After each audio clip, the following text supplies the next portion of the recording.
ৰঙা সাবস্ক্ৰাইব বাটনটো ক্লিক কৰি আমাৰ চেনেলটো সাবস্ক্ৰাইব কৰক আৰু নতুন ভিডিঅ'বোৰ চাবলৈ বেল আইকনটো ক্লিক কৰিবলৈ নাপাহৰিব।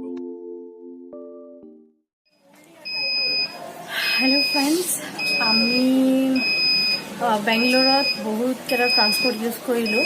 বাইক লৈছিলোঁ, তাৰপাছত কাৰ লৈছোঁ, হয়নে, কেব লৈছোঁ। আজি আমি পাব্লিক ট্ৰান্সপৰ্ট ইউজ কৰি আছোঁ। আমি আজি গৈ আছোঁ এটা চাৰ্চলৈ। এতিয়া বাছত গৈ আছোঁ। শিৱাজী নগৰত হয় চাৰ্চটো, বহুত ফেমাছ চাৰ্চ হয় শিৱাজী নগৰৰ, বেংগলোৰৰ। বলক আজি আমি পাব্লিক ট্ৰান্সপৰ্ট ইউজ কৰোঁ আৰু ফুৰোঁ।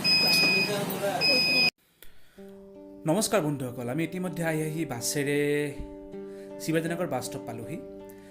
Saint marriage basilica গীৰ্জাঘৰটো Shivajinagar bus ষ্টপৰ একেবাৰে গাতে লাগি আছে। এই গীৰ্জাঘৰটো হৈছে কৰ্ণাটকৰ আটাইতকৈ পুৰণি গীৰ্জাঘৰ। 1882 চনত ইয়াৰ নিৰ্মাণ কাৰ্য সম্পূৰ্ণ হৈছিল। প্ৰতিবছৰ ছেপ্টেম্বৰ মাহৰ শেষৰ ভাগত ভাৰতবৰ্ষৰ বিভিন্ন ঠাইৰ পৰা খ্ৰীষ্টানধৰ্মী লোকসকলে আহি ইয়াত ভিৰ কৰেহি। বিশেষকৈ ছেইণ্ট মেৰিজ ফেষ্ট নামৰ যি উৎসৱ, সেই উৎসৱত খ্ৰীষ্টানধৰ্মী লোকসকলে আহি ভিৰ কৰেহি। আৰু এই সময়ছোৱাত ইয়াৰ চাৰিওফালে খুব এক ধুনীয়া পৰিৱেশে বিৰাজ কৰে। আমিও ঠিক ছেপ্টেম্বৰ মাহত গৈ পাইছিলোঁ, গতিকে আমি এই উৎসৱমুখৰ পৰিৱেশটো চাবলৈ সৌভাগ্য হৈছিল।